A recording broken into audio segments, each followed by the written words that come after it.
بسم الله الرحمن الرحيم.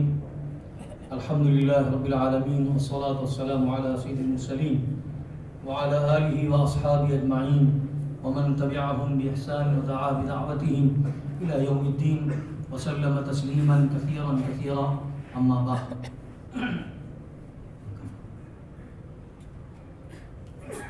میرے محترم بزرگوں، عزیزوں اور دوستوں، اللہ رب العزت ہم سب کا خالق اور مالک ہے، اور اسی نے ہمیں اور آپ کو اس دنیا میں بھیجا ہے، اور انسان کی ابتدا سے لے کر انتہا تک، یعنی اس کی زندگی سے لے کر موت تک اس کو اس کا نظام بنایا ہے، اس کا نظام پیدا کیا ہے۔ ہم سب کو اسی کے مطابق چلنا ہے جو اللہ نے ہم کو قانون دیا ہے، اسی کے مطابق ہم کو زندگی گزارنی ہے جو اللہ نے ہم کو دستور دیا ہے۔ ہم جس دنیا میں بھی رہیں گے، جس حال میں بھی رہیں گے، اس نیت کو دل کے اندر پختہ کرنا ہے کہ ہم اللہ کے مطیع اور فرمانبردار بن کر رہیں گے اور اللہ کے بندے بن کر رہیں گے، چاہے دنیا کے اندر کسی ملک میں، کسی ریاست میں، کسی علاقے اور خطے میں کس طرح کے بھی حالات آئیں، ہم کو اپنے ایمان سے اور اپنی اسلامی شریعت سے اور اسلامی زندگی سے دستبردار نہیں ہونا ہے۔ اس یقین کے ساتھ ہم کو ہمیشہ زندہ رہنا ہے۔ دوسری بات یہ ہے کہ جہاں تک آج کل کے حالات کا تعلق ہے، ہم اور آپ سن رہے ہیں، دیکھ رہے ہیں، واٹس ایپ کے ذریعے سے، سوشل میڈیا کے ذریعے سے جہاں جہاں پر احتجاجات ہو رہے ہیں، اس کی وجہ کیا ہے، اس کی بنیاد کیا ہے، سب ہمیں پتہ ہے۔ یہ ایک بات آج سے 50 سال پہلے ہندوستان کے ہمارے اس ملک میں رہنے والے باشعور، دانشمند، دیندار اور ہوشمند طبقے نے اس بات کا اعلان کیا تھا کہ اگر ہم سیکولر پارٹی کے علاوہ کسی دوسرے کو ہم اختیار کریں گے تو اس کا نتیجہ بہت خطرناک بھگتنا پڑے گا، اور زعفرانی رنگ کی جو پارٹی آج رولنگ میں ہے اس کے تعلق سے بھی بہت سے لوگوں نے کہا تھا کہ مسئلہ صرف کسی گاؤں کی ترقی کا نہیں ہے۔ ہم لوگ سمجھتے ہیں کہ ہمارے گاؤں میں کوئی پارٹی بھی رستہ بنا دے، اچھی سڑکیں بنا دے، پانی کا انتظام کر دے تو بس وہ پارٹی ہماری ہے۔ مسئلہ ان مسلمانوں کے لیے صرف ضروری اشیاء کا نہیں ہے، مسلمانوں کے لیے سب سے بڑا مسئلہ اس کے ایمان کا ہے، مسلمانوں کے لیے سب سے بڑا مسئلہ اس کے اسلامی شریعت پر عمل کرنے کا ہے۔ اس وقت تو بات کہی گئی تھی، لیکن بہت سے لوگوں نے اس کو بات کو مانا، اس کے بعد نہیں مانا۔ اس کے بعد ہم 2014 میں آتے ہیں۔ 2014 میں بہت سی ایسے مسلمان بہت سے چھوٹے علاقوں میں اور چھوٹی چھوٹی گلیوں میں انہوں نے تصور کیا کہ یہ پارٹی ہماری ہے اور یہ ہم کو کل جا کر مدد دے گی، تعاون کرے گی۔ اس طرح کی باتیں انہوں نے کی، اور مسلمان بعض جگہوں پر مسلمانوں نے ایسی پارٹیوں کو ووٹ دیا، ایسی پارٹی کو ووٹ دیا، لیکن یہ نہیں جانتے تھے ہمارے سامنے صرف مادی مفاد، ہمارے سامنے صرف مادی مفاد رہتا ہے سامنے، کہ ہماری سڑکیں بن جائیں گی، ہم کو پانی میسر ہو جائے گا، ہم کو فلانی ہو جائے گا۔ ان سب چیزوں کے باوجود بعض علماء اس وقت بھی اور آج بھی، بعض کیا پورے علماء نے اس بات کا اعلان کیا کہ کتنے بھی ہم سے وعدے کیے جائیں اور ہماری ضروریات کو پوری کرنے کے وعدے کیے جائیں، ایسوں کو ہم ووٹ نہیں دیں گے۔ اس کا نتیجہ کیا تھا؟ یہی سب علماء ہمارے دیکھ رہے تھے، ہمارے دانشمند دیکھ رہے تھے کہ یہ جب اقتدار میں آئیں گے تو ان کا معاملہ صرف یہ نہیں ہوگا کہ سڑکیں بنوائیں اور فلاں چیز بنوائیں، فلاں چیز بنوائیں، بلکہ آج یہاں پر لا کر سوال کھڑا کر دیا ہے کہ ہم کو ہندوستان میں کیسے رہنا ہے۔ یہ بعض لوگوں کی غلط فہمی کی وجہ سے ہوا، اور آج میں بھی آپ لوگوں سے یہی کہوں گا کہ پارٹی کس طرح کی بھی ہو، ہمارے گاؤں میں حالات کچھ بھی ہوں، سڑکیں برابر نہ ہو، پانی نہ ہو، کچھ نہ ہو، لیکن ایسوں کے ساتھ ہم ہاتھ نہیں ملائیں گے۔ یہ دماغ کے اندر بات بٹھا لیجیے آپ کہ چھوٹے سے مفاد کے لیے ہم ان کے ہاتھ کی بات ملانے کی بات جو کرتے ہیں وہ سراسر غلط ہے، اور اس کا نتیجہ یہ ہوتا ہے کہ پوری ہماری اسلامی شریعت پر ان کا جو حملہ ہو رہا ہے، اس کو دیکھنے کی ضرورت ہے. ایک چیز تو میں آپ کو اس بات کو واضح کرنا چاہ رہا تھا, ہمارے بچوں کے اندر, ہمارے نوجوانوں کے اندر چیز آنی چاہیے. ہمارے علماء, ہمارے دانشور ہم سے زیادہ دور کی دیکھتے ہیں اور ہم سے زیادہ دور کی سوچتے ہیں, اور اسی طرح سے ہمارے یہاں وہ پیغامات پہنچاتے ہیں. ان پیغامات پر ہم کو عمل کرنے کی ضرورت ہے. دوسری بات, جو ایکٹ لایا گیا ہے, اس ایکٹ کے پیچھے ہے کیا؟ ہمارے نوجوان, جیسے کہ حضرت مولانا سجاد نعمانی مدد اللہ علی نے فرمایا تھا کہ ہمارے نوجوانوں کو اس سے کوئی سروکاری نہیں ہے. کچھ لوگ اپنی پارٹیوں میں, کچھ لوگ کھیلوں میں پڑے ہوئے ہیں, اور کچھ لوگ صبح سے لے کر شام تک ان کو سونے کے علاوہ کچھ پتہ نہیں ہے دنیا میں کیا ہو رہا ہے کیا نہیں ہو رہا ہے, کس کو کچھ احساس نہیں ہے. 1985 کے اندر یہ ایکٹ لگایا گیا تھا NRC کا, CAA کا نہیں, NRC کا ایکٹ لگایا گیا آسام کے اندر. اور سب سے پہلا جو تخمینہ ان کا نکلا, 40 لوگوں کے پاس کاغذات نہیں ہیں. اور جہاں تک کاغذات نہیں کا تعلق ہے, میں آپ کو بتاؤں کہ کاغذات نہیں کا مطلب کاغذات سب کے پاس ہیں, جتنے لوگ وہاں پر موجود ہیں سب کے پاس ہیں. اس سے بڑھ کر کیا پریشانی ہو سکتی ہے کہ ہمارے ہندوستان کے اندر جنہوں نے صدارت کا عہدہ سنبھالا تھا, صدارت کا عہدہ سنبھالا, جو آسام کے تھے, اس کے بعد ان کا دیکھا گیا کہ ان کی فیملی کا اس کے اندر نام نہیں, ان کے خود کا ان کا نام نہیں ہے. تو یہ جو کاغذات کا تیار کرنا, ڈاکومنٹ کا, یہ یہاں تک بات نہیں ہے. ان کا تو پلان ہے کہ کس طرح سے ان کو باہر کر دینا چاہیے. مسئلہ یہ تھا کہ جب ہندوستان یہاں پر آزاد ہوا, اس وقت ہمارا پڑوس ملک بن گیا. 14 اگست 1947 کو وہ آزاد ہو گیا, انہوں نے اپنا ملک بنا لیا. اس وقت اعلان ہوا تھا کہ اگر کوئی مسلمان اس ملک میں جانا چاہتے تو جائیں, لیکن ہمارے بزرگوں نے, ہمارے بڑوں نے, اس لیے کہ اس ہندوستان کو آزاد کرنے کے لیے سب سے پہلے ہم لوگوں نے قربانی دی تھی, اور آج کی جو حکومت ہے اس قربانی کو وہ نہیں سمجھ رہی ہے, اس لیے لوگ سڑکوں میں اترے ہوئے ہیں. مسئلہ صرف یہ نہیں ہے کہ آپ نے جو بل لایا, سٹیزن امینڈمنٹ بل ایکٹ کا, اور اس کے بعد اس کو پاس کروایا دونوں اس سے, راجیہ سبھا سے اور اس سے بھی, مسئلہ یہاں تک محدود نہیں ہے.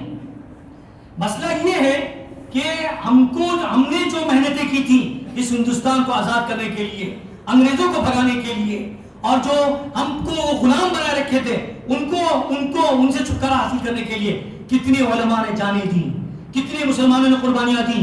ان سبوں کو فراموش کرنے کے بعد ہمارے یہاں کے جو عہدیداران ہیں, ہماری جو حکومت کے بڑے بڑے لوگ ہیں, وہ اعلان کرتے ہیں کہ باہر سے اگر کوئی فلانے ملک سے فلانے لوگ آئیں گے تو ہم ان کو سٹیزن شپ دیں گے. اور جہاں پر مسلمان موجود ہیں اور جنہوں نے ہندوستان کو آزاد کرنے کے لیے بہت کچھ قربان کیا ہے, ان کے بارے میں اگر کاغذات کوئی نہیں ہے تو ان کو باہر رکھ دیا جائے گا, ان کو عارضی قید خانے میں رکھ دیا جائے گا. یہ بات کہنے پر ہی آج پورے ملک میں آگ لگی ہوئی ہے, احتجاج کیا جا رہا ہے. اور احتجاج صرف اس لیے نہیں ہے کہ یہ CAA کا قانون لایا گیا ہے, بلکہ جو جمہوریت کا قانون ہمارے ہندوستان کا بنا ہوا تھا اس کے اندر چھیڑ چھاڑ شروع ہو گئی. 370 کا معاملہ دیکھیے, اس کو بھی انہوں نے منظور کر لیا. اس کے بعد مائنورٹیز کے جو رائٹس ہیں, جو ان کے جو اختیارات ہیں, ان کو بھی چھیننے کی کوشش کی گئی.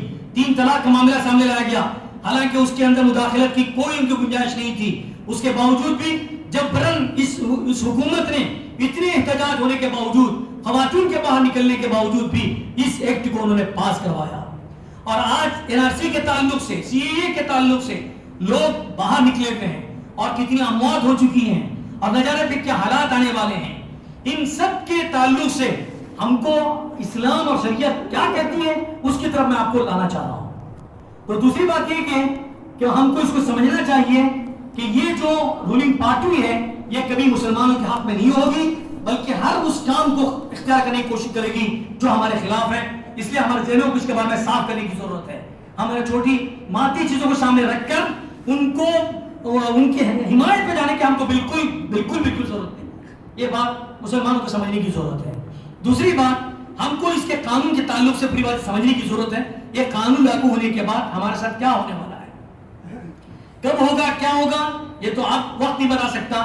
لیکن اس کے لیے میں آپ لوگوں کو ضرور کہوں گا کہ ہمارے جو دستاویزات ہیں, جو قانون ہیں, قانونی جو کاغذات ہیں,